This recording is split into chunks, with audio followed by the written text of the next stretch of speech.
Meus irmãos e amigos, o Senhor vos dê a paz. Eu vou começar pedindo desculpa, porque quando o Padre Jorge me pediu uma reflexão sobre o acolhimento pastoral, deu-me umas linhas assim, mas muito genéricas. E pronto, depois eu fiz o meu trabalho. No fim, é que quando lhe apresentei, ele disse: mas está bom, mas está um bocadinho, realça demais o aspecto espiritual, o aspecto teórico, enquanto teria sido mais importante descer no lado prático. Mas isto foi já tarde demais, não é? Por isso eu conto com a vossa inteligência, não é? Para saber tirar daquilo que foi a minha reflexão, não é? Tirar as consequências mais práticas. E se por acaso eu vos proporcionar um comprimido para adormecer um bocadinho, bem-ajam, não é na mesma, e paciência. Bom,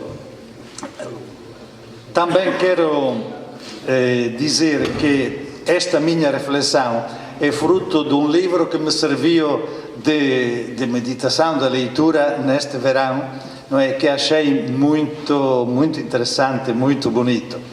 É de Silvano Fausti, Lo Stile di Gesù.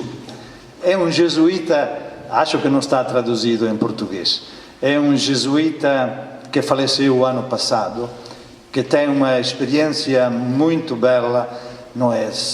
Uma experiência de acolhimento e de proposta evangélica, não é? Através de uma comunidade que ele e mais um grupo de jesuítas iniciaram em Itália, e ele foi também um grande professor de Sagrada Escritura e tem uns textos maravilhosos, não é? Como comentários dos evangelhos, dos vários evangelhos. Se por acaso não é, tiverdes a oportunidade de ver e ler este autor, repito, Silvano Fausti, é muito interessante. Dito isto, eu também quero dizer com toda a sinceridade que não deveria ter sido eu a apresentar este tema. Porquê? Porque eu conheço-vos em boa parte e há pessoas entre nós que testemunham muito mais e melhor do que eu o que significa amar, o que significa acolher e sermos fiéis a Cristo e à Santa Mãe Igreja. Por isso, a primeira coisa que quero fazer é agradecer-vos, a vós, em meu nome, e penso também em nome de muitos crentes, pelo amor, serviço que prestais ao povo de Deus. Obrigado pelo testemunho de discípulos e ministros do único Mestre e pelo empenho de caminhar em unidade e novidade pela senda do Evangelho. Quando comecei a alinhavar esta intervenção, ocorria a canonização de Madre Teresa de Calcutá, a mãe dos pobres, que, como disse o Papa Francisco, nunca deixou de se tornar disponível para todos, através do acolhimento e da defesa da vida humana, desde aquela ainda não nascida até a abandonada e descartada. Eis, diz sempre o Papa, um dos exemplos mais luminosos da proximidade e do acolhimento de Deus misericordioso aos mais pobres dos pobres do nosso tempo. Porém, não posso silenciar outra figura menos conhecida do que Madre Teresa, mas muito chegada a nós portugueses e particularmente à nossa diocese. Falo do Pai Américo, que morreu há 60 anos e foi como ele gostava de dizer, recoveiro dos pobres, apóstolo da rua e caminheiro da caridade. Na homilia da celebração da missa no dia 16 de julho passado, o bispo do Porto, do Antônio Francisco dos Santos, disse: o pai Américo era um profeta e um discípulo que se deixava conduzir por Deus e pelos pobres. Quando nos aproximamos de Deus e dos pobres, o caminho só pode ser o das bem-aventuranças, que nos leva sempre mais longe e nos dá força para praticarmos obras de misericórdia com alegria. Estas duas figuras, Madre Teresa e Pai Américo, conhecidas e carinhosamente tratadas por Madre e Pai, é significativo, constituem a base prática desta reflexão que pretende apenas lembrar a vocação dos discípulos de Jesus Cristo e a missão sempre renovada da Igreja. O Concílio Vaticano II falou claro: a vocação universal da Igreja e dos cristãos é a santidade, que não é um luxo nem uma necessidade, pois a santidade, mas é uma necessidade, pois a santidade, afirma Santo Tomás de Aquino, é a união com Deus, realizada pela graça, e a adesão à lei de Cristo, que é a lei suprema da caridade. Mas hoje, como nos recordou o nosso bispo, há mais um acontecimento que não quero deixar passar sem fazer uma breve referência e que acho contribui para enriquecer a nossa reflexão. Refiro-me ao Papa Francisco, que se encontra em Assis para participar na Jornada Mundial de Oração pela Paz, promovida pela comunidade de Sant'Egidio sob o título Sede de Paz, Religiões e Culturas em Diálogo. Na senda da histórica Jornada de Oração Interreligiosa, promovida pelo Papa São João Paulo II em Assis, no dia 20 de setembro de 1986, 30 anos, portanto, o Papa Francisco confirma a importância de nos juntarmos todos na oração ao Deus único, que é Pai de todos, para que a nossa união com Ele melhore as nossas vidas e abra caminhos de paz entre nós. Voltamos para Madre Teresa e para uma sua afirmação interessante. Há um só Deus, que é Pai de todos. Por isso, é importante que cada qual apareça igual diante dele. Nós, referia-se às missionárias da caridade, devemos ajudar o hindu para ele se tornar o hindu melhor, o muçulmano para ele se tornar um muçulmano melhor e um católico para ele se tornar um católico melhor. A obra da Santa Madre Teresa e do Pai Américo representa uma resposta do amor de Jesus Cristo. São ícones da missão do século XXI e exemplo da Igreja pós-conciliar, que é manter unida a contemplação de Cristo e a ação no mundo, a tradição e a renovação.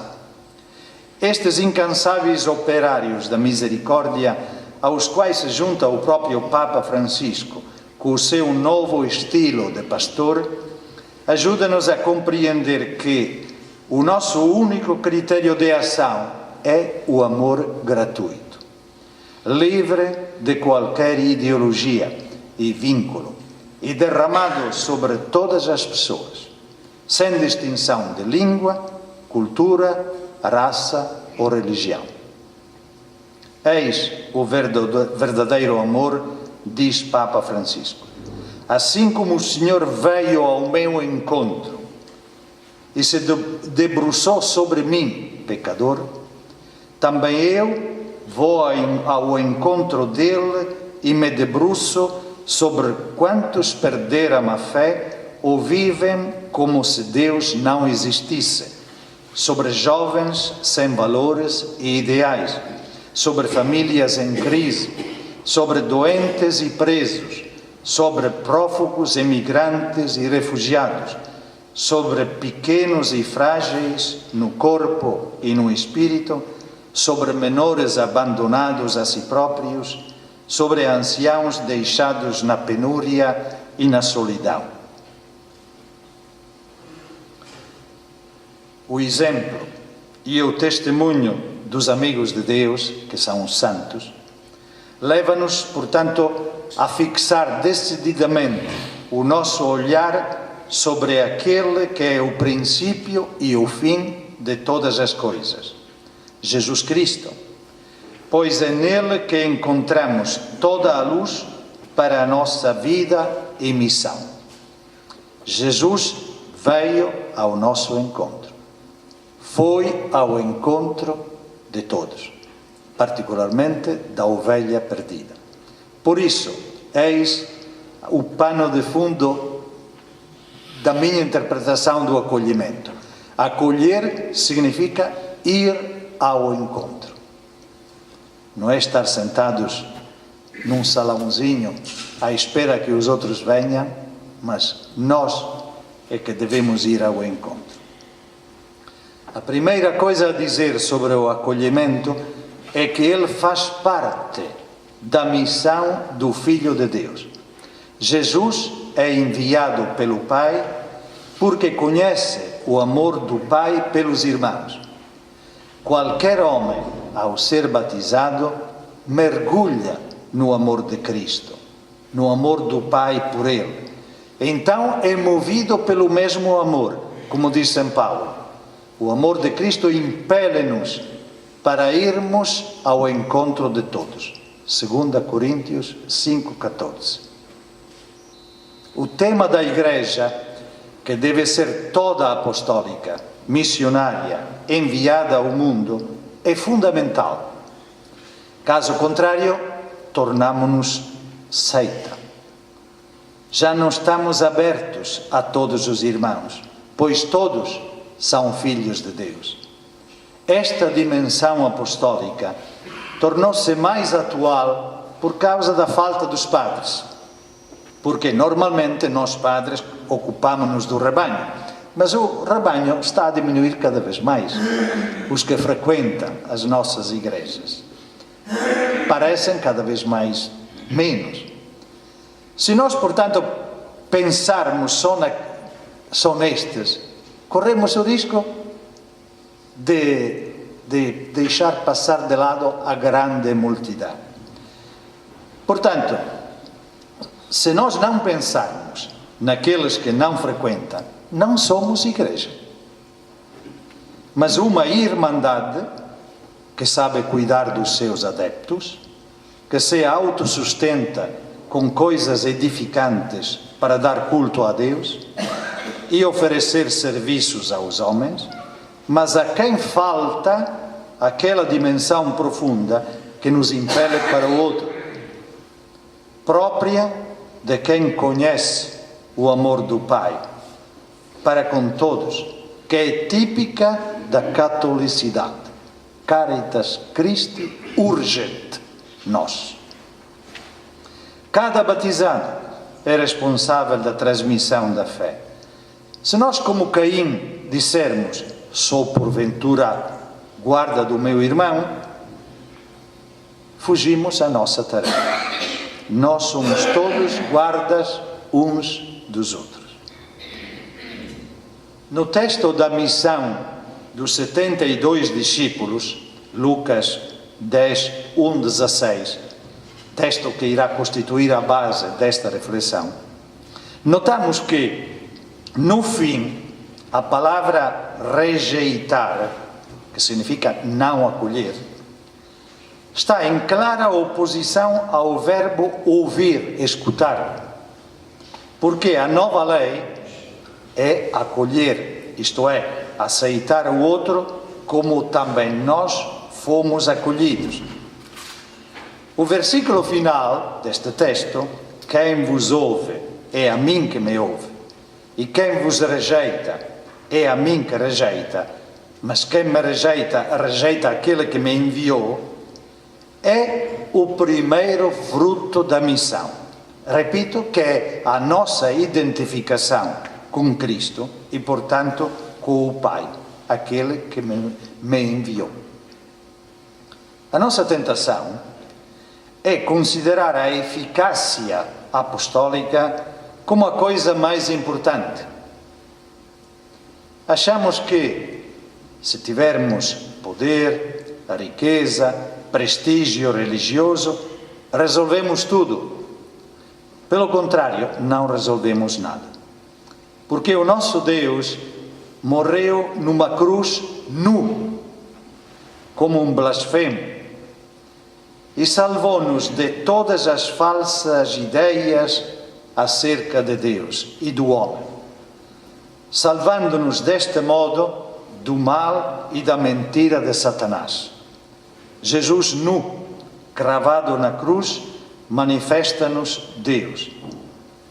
Por isso é que o véu do templo, que encaixava o templo dentro da lei, ficou rasgado definitivamente. O inimigo dá muito zelo a quem tem pouca inteligência evangélica, tipo os escribas e os fariseus. E também aos que entendem alguma coisa e são capazes de dizer seguir-te-ei, dá pouca boa vontade, ou então dá muita capacidade de crítica, porque critica os outros em vez de se converter a si próprio. Estes e aqueles fazem muito mal à Igreja. Nós, pelo contrário, pedimos o dom de ter o sabor de Cristo, o cheiro do bom pastor e o cheiro das ovelhas. Isto é, a sua sabedoria, a sabedoria das bem-aventuranças e de amar Cristo, saindo constantemente da nossa avidez de riquezas, de poder sobre os outros, de desejo de fazer sempre a nossa vontade. Deus, nós dizemos, é que deve fazer o que eu quero, porque eu quero o bem da Igreja. Uma historieta assim para quebrar. Na missa, na oração dos fiéis, nós geralmente respondemos: ouvi-nos, Senhor, não é? Ou escutai-nos, Senhor. Talvez o Pai não concorde muito com esta expressão, com esta dicção. Porque na Transfiguração, ele diz: este é o meu Filho muito amado, escutai-o. Quer dizer, não é ele que nos deve escutar a nós, mas nós é que devemos escutar a ele. A oração mais acertada talvez seria: Senhor, faz que saibamos escutar-te. Porque ele já sabe tudo aquilo que nós precisamos. O Senhor nos liberte de todos os nossos hábitos que nos fecham nas nossas tocas, nos nossos ninhos, nas nossas seguranças, nas nossas certezas trocadas por verdade. A verdade é sempre muito maior do que nós. Mas vamos então por ordem, conforme o texto de Lucas. O Senhor chama os 12 e depois os 72 para indicar que o objetivo da missão é de todo o mundo. É todo o mundo e é para todos os seus discípulos. Todo o mundo é povo de Deus. A missão é para que Deus seja tudo em todos. 1 Coríntios 15, 28. O sentido da missão é mesmo isto: Deus amou tanto o mundo que lhe deu o seu Filho, e o mesmo Filho amou tanto o mundo que deu a sua vida pelo mundo. E enviou-os 2 a 2. Devem ser 2, Não porque o testemunho de dois é mais válido, ou porque dois podem ajudar-se mutuamente, mas porque os dois testemunham o terceiro. Quem? Cristo que caminha com eles. É o princípio da comunidade, onde 2 ou 3 estiverem reunidos em meu nome, eu estou no meio deles. A missão não pode ser exercida individualmente, porque a missão é ensinar o amor fraterno, porque experimentamos o amor do Pai e testemunhamos o amor fraterno vivendo como irmãos. Muitos, nas nossas comunidades, têm atitudes de Pai eterno, mas Pai eterno há só um. É a fraternidade que testemunha que Deus é Pai. Nisto saberão que sois meus discípulos, se vos amardes uns aos outros. Enviou-os à sua frente. É um pormenor que caracteriza a missão. Nós precedemos a vinda do Senhor em cada lugar e cidade onde Ele está para chegar. Está a chegar. É a definição do Messias, do Cristo, do que está para vir, o vindouro. E vem exatamente por meio do testemunho dos dois que vão em missão. Por isso, o testemunho é importantíssimo para a salvação do mundo. Agora entendemos a finalidade da estrutura apostólica da Igreja.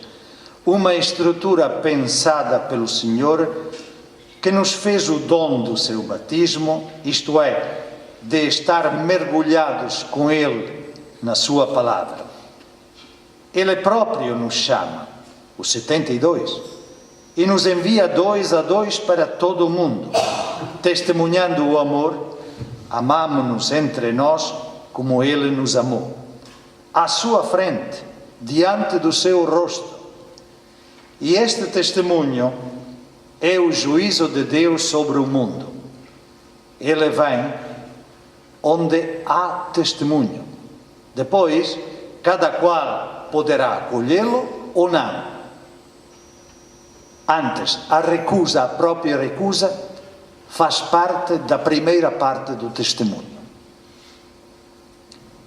Rogai ao dono da messe que mande trabalhadores para a sua messe.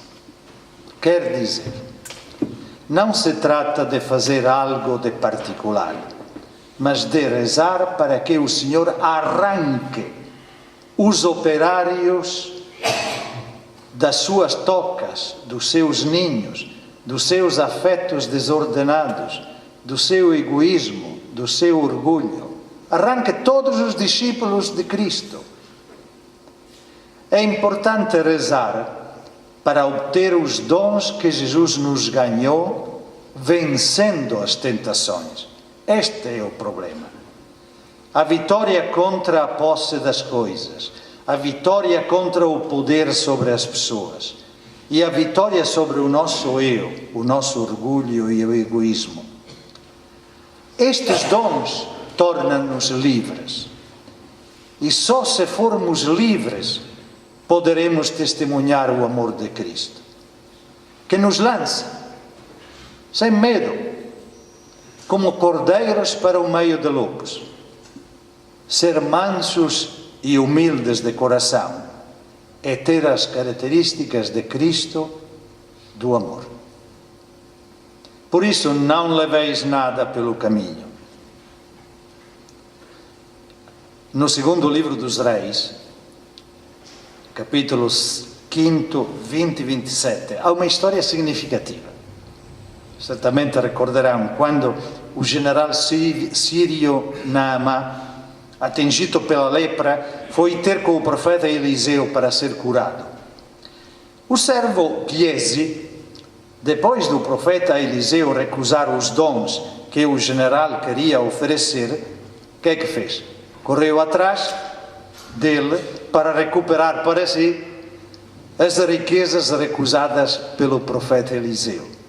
Aconteceu, porém, que Giesi acabou por ser atingido pela lepra que tinha deixado Naamã.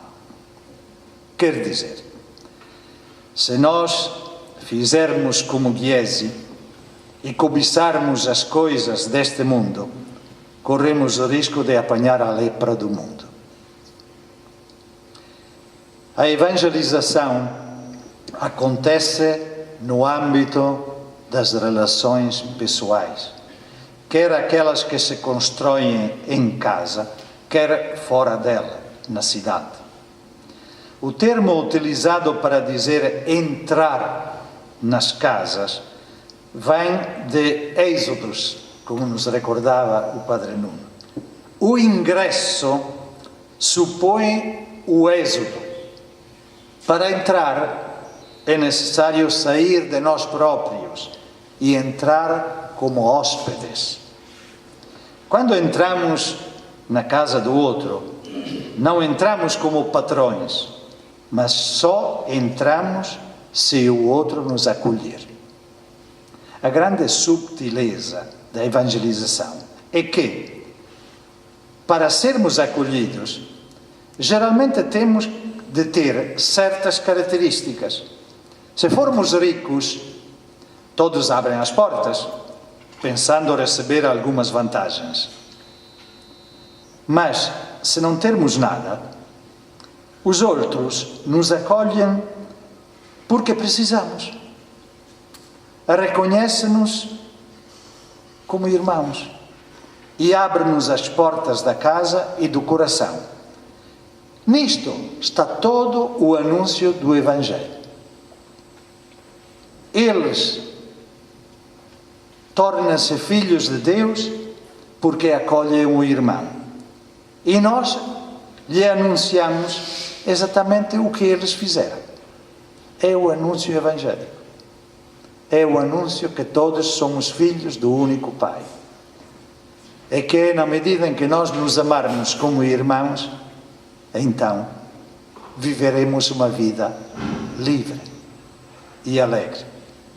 Às vezes nós inventamos 1000 estratégias para fazer com que as pessoas se convertam, quando basta criar apenas em nós as condições para podermos ser acolhidos.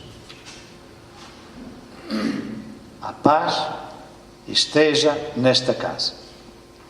Na nossa missão evangelizadora, não se trata de ensinar doutrinas pré-constituídas. Ensinamos simplesmente o amor, porque o amor é a linguagem que todos entendem.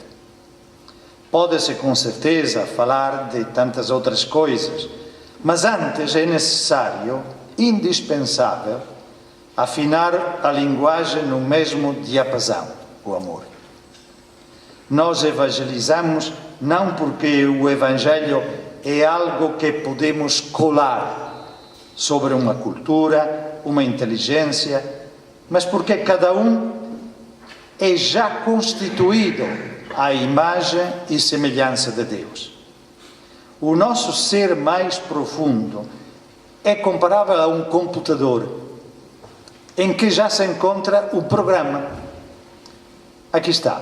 O amor é o programa que todos os homens têm, mas está escondido por muita mentira que ninguém consegue tirar.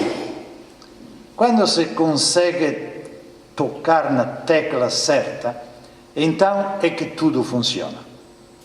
Existe um elemento profundo em cada criatura que o Evangelho desperta. Somos todos filhos de Deus. Isto não é uma invenção da Igreja, é obra de Deus. Ficai nessa casa, comendo e bebendo do que lá houver. As palavras casa, morar, acolher, comer, beber, apontam para a Eucaristia, como também dizia o Padre Nuno. Numa casa que sabe acolher, nasce o discípulo, recebe, assim como deu. Nasce então à economia do Filho de Deus, que toma o pão, recebe-o, parte-o e entrega-o para todos. Nasce o novo estilo de vida da Igreja. A enculturação sempre foi uma dimensão importantíssima para a Igreja. Compreende-se o cristianismo a partir daqui, porque cada cultura estrutura-se com as suas leis, os seus tabus, os seus decretos, e tudo isso define a pertença. Pelo contrário, o cristianismo é para todos. Diz São Paulo: fiz-me judeu com os judeus, para ganhar os judeus. Com os que estão sujeitos à lei, comportei-me como se estivesse sujeito à lei, embora não estivesse sob a lei, para ganhar os que estão sujeitos à lei. Com os que vivem sem a lei, fiz-me como um sem lei, embora eu não viva sem a lei de Deus, porque tenho a lei de Cristo. Para ganhar os que vivem sem a lei. Fiz-me fraco com os fracos, para ganhar os fracos. Fiz-me tudo para todos, para salvar alguns a qualquer custo. 1 Coríntios 9, 20 e 22. Quer dizer, todas as culturas, para São Paulo, são relativas, assim como todas as nossas ideias. O que é importante é Cristo, é que Deus é Pai e nós somos irmãos. E tudo gira em função disto. E se não vos receberem, o não acolhimento aconteceu a Jesus e a todos os discípulos. E nós sabemos, a Igreja começou a difundir-se através da perseguição, como podemos ver no livro dos Atos dos Apóstolos. A recusa do Evangelho é constitutiva da missão. Não é o lugar do seu falhanço, mas da sua realização.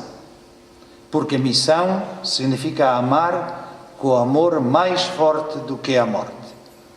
E na recusa testemunhamos esse amor, não rejeitando quem nos rejeita. Jesus deixou em herança as suas vestes, símbolo do seu corpo, a quem o crucificou. O seu corpo é para todos.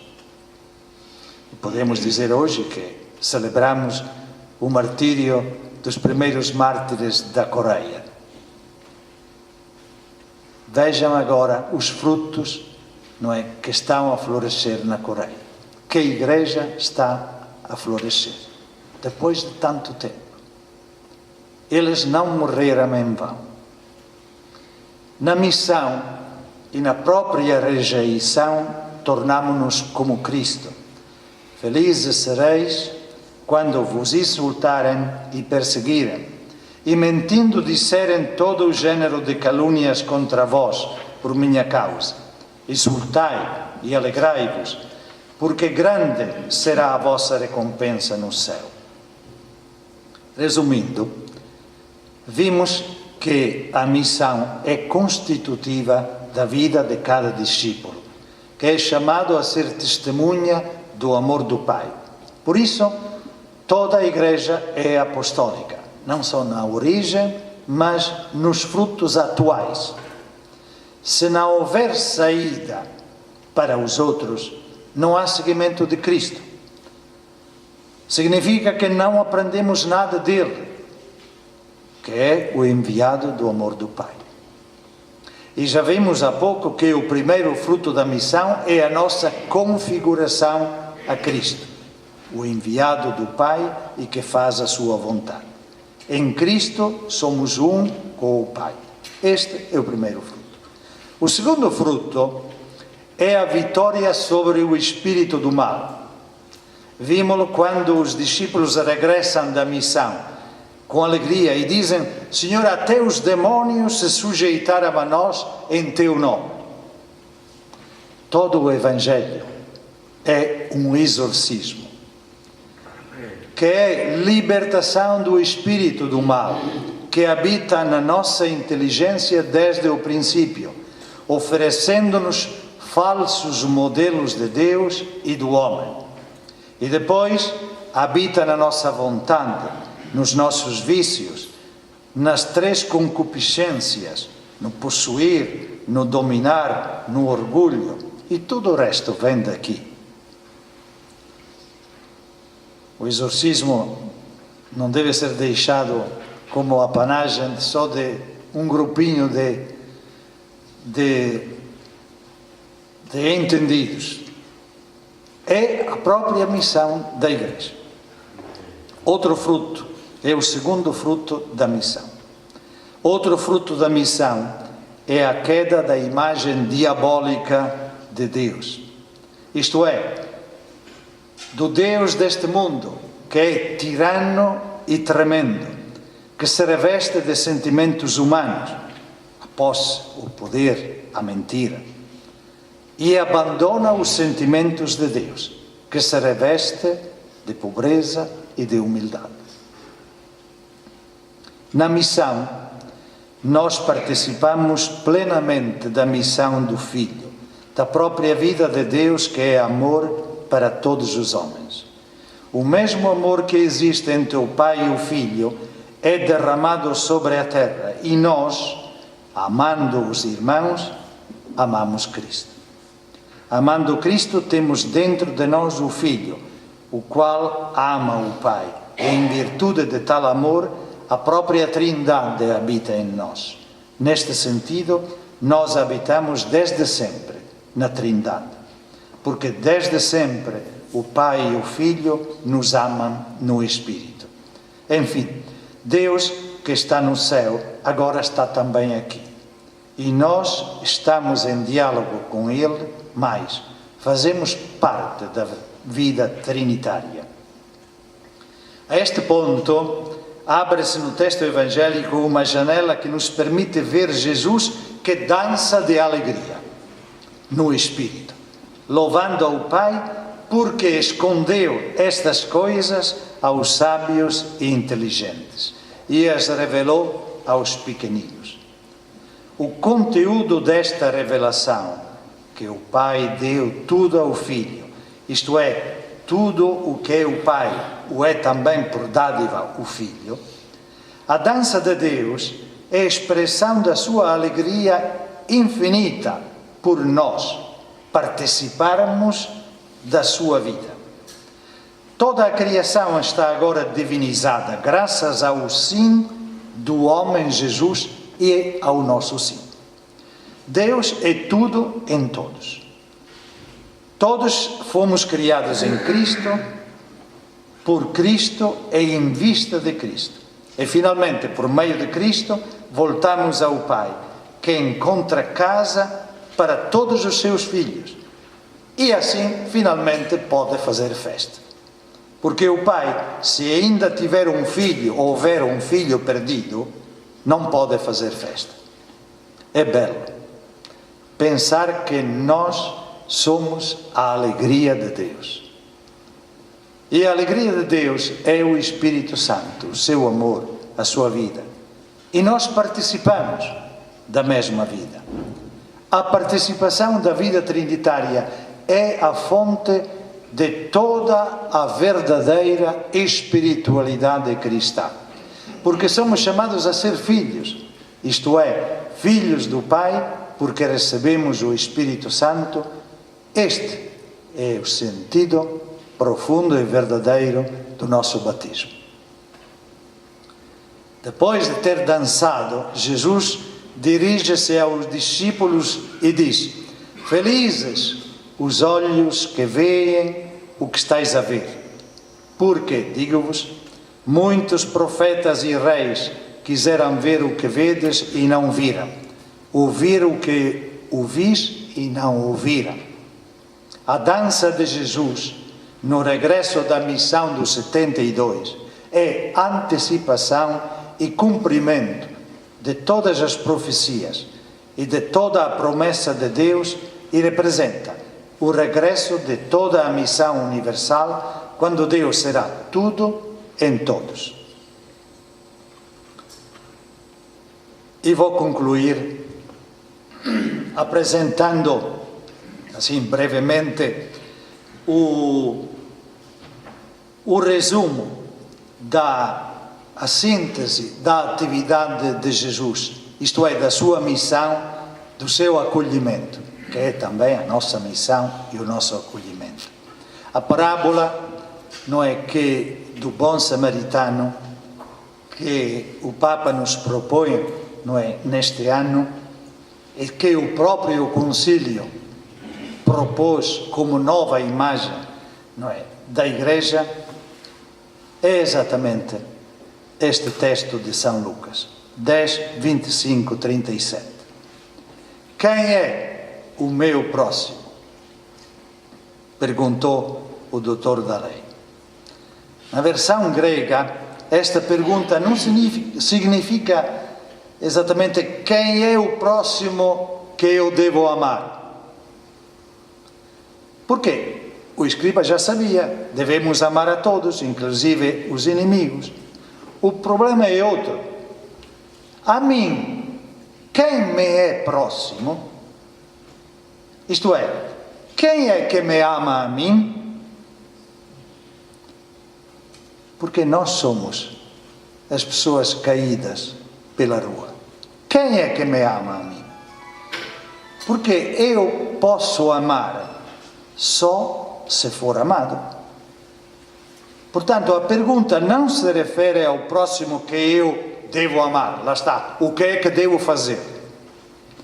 Mas quem é que me ama a mim? Então Jesus narra a parábola, que é a síntese, como disse, da sua atividade. O próprio prefácio oitavo do Tempo Comum diz assim: Jesus é o bom samaritano que vem ao encontro de todos os homens atribulados no corpo ou no espírito e derrama sobre as suas feridas o óleo da consolação e o vinho da esperança. Certo homem descia de Jerusalém para Jericó. Não é especificada a identidade, porque este tal certo homem é cada um de nós, é todo o homem. Porque desde Adão todos nos afastamos de Deus, que nos pergunta: onde estás? A nossa resposta: escondi-me, porque tenho medo. Este homem percorre o caminho contrário ao caminho de Jesus. Jesus vai para Jerusalém, para subir a Jerusalém, para se apresentar ao Pai, para ir ao templo. Todo homem se afastou de Deus desde o início, por causa da mentira de Satanás, porque tinha medo de Deus. E, afastando-se de Deus, ficou nu, espolhado da sua essência. O homem é a imagem e semelhança de Deus, mas se afastar dele, fica sem nada. Fica meio morto, à espera de morrer para sempre. É a nossa condição humana. O homem sem Deus perde a sua substância. Os seus limites tornam-se lugar de ataque, de agressão, de feridas e de perda de vida, em vez de lugar de comunhão. A sua existência, como diz Heidegger, é um ser para a morte. Um sacerdote que representa a lei e a religião desce também por aquele caminho. Vê e segue. Não porque é mau, mas porque representa a lei. E a lei não salva ninguém. A função da lei é acusar, é público ministério, não salvar. A lei é dada, diz São Paulo, para as transgressões. Gálatas 3,19. Porque o pecado habita em nós desde que abandonamos a Deus. Portanto, o mal nasce de dentro. A lei serve de cárcere, condena, à espera que chegue alguém que nos salve, o Salvador. Depois passa o levita, que representa o culto. O culto existe em todas as religiões, porque celebra a beleza da vida nas suas origens, como Deus a quis. Nós temos saudades desta beleza. Por isso hoje existem muitos cultos laicos. Basta pensar na televisão, nos meios de informação, nos estádios, nos concertos, nas grandes manifestações lúdicas. O culto, se for bonito, manifesta quanto poderia ser bela a nossa vida. Mas na realidade, a verdade é que somos espoliados, espancados e ficamos meio mortos. Eis que aparece um samaritano. Jesus passa pela Samaria em direção a Jerusalém. Poderia não ter passado por aí, mas ele quis que fosse apelidado como samaritano, isto é, um pecador. Na verdade, ele tornou-se, como diz o apóstolo, maldição para todos nós. Aceitando o batismo de João, ele carregou as nossas cruzes e na sua cruz ofereceu ao Pai toda a humanidade com o seu mal. Este samaritano chega e vê, como os outros, mas em vez de seguir, tem compaixão. É a misericórdia de Deus. As suas entranhas. O seu olhar enche-se de compaixão, de amor concreto. A cruz de Jesus é a proximidade de Deus a cada pessoa perdida, de forma que todos possam ser salvos, porque esta é a vontade de Deus. Curou as feridas.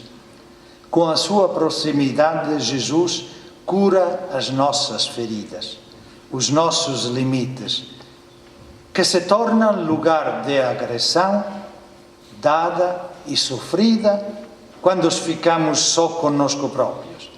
Pelo contrário, pelas suas chagas fomos curados, porque com as suas chagas ele partilha os nossos limites e transforma o nosso mal em lugar de compaixão, de partilha, de amor mais forte do que a morte.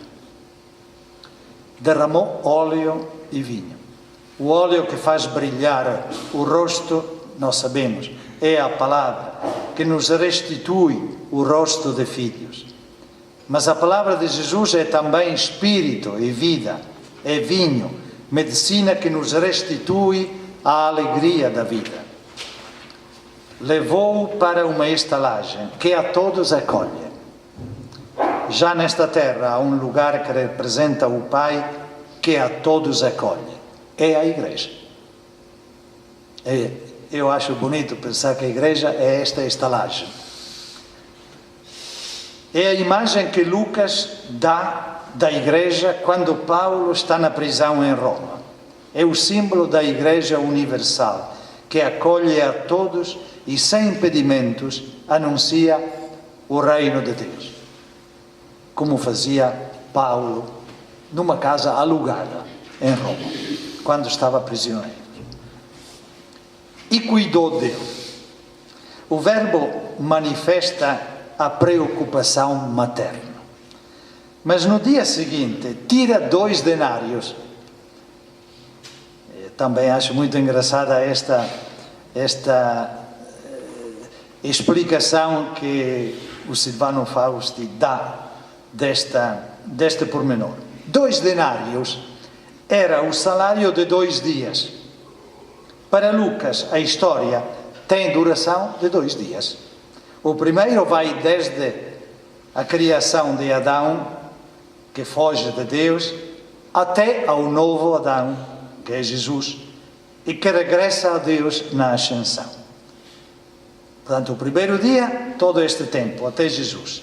O segundo dia é todo o resto da história. É a nossa história. Nós somos como o velho Adão que foge de Deus. Mas com Jesus, regressamos ao Pai. Ele pagou por todos aqueles que vieram antes e depois dele.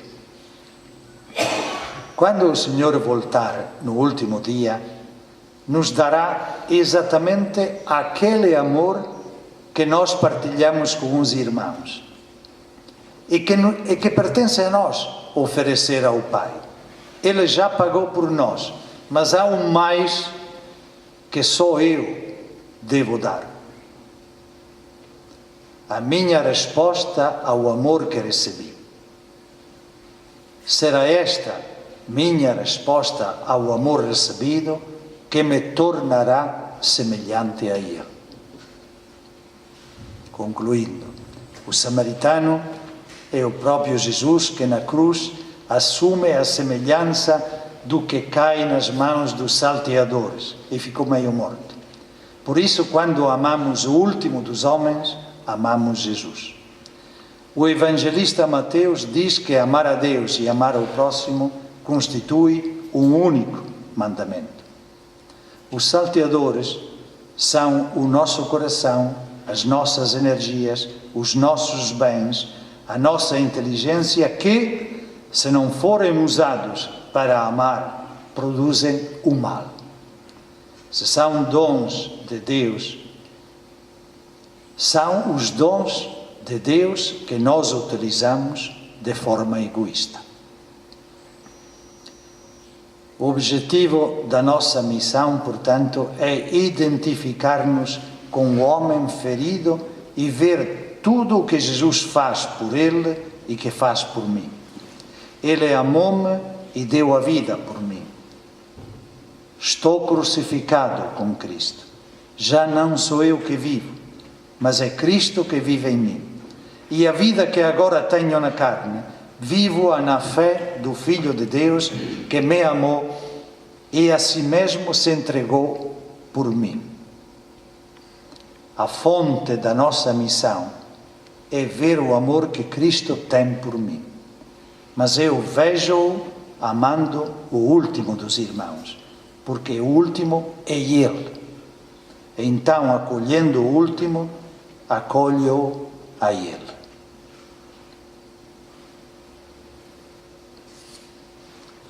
Caros irmãos, esta foi a minha reflexão. O Jorge disse muito bem, talvez um bocado assim, mais teórica, mas digo-vos com toda a sinceridade, se nós não partirmos daqui e nos deixarmos purificar, trespassar por esta água, por este sangue, por esta luz de Cristo, nada feito. Tudo o resto é um castelo de papel, de areia, que as primeiras chuvas, não é, vai abaixo. Enquanto se tudo for construído, não é, com Cristo, por Ele e com Ele, então será a alegria do mundo, a alegria do Pai e a nossa festa.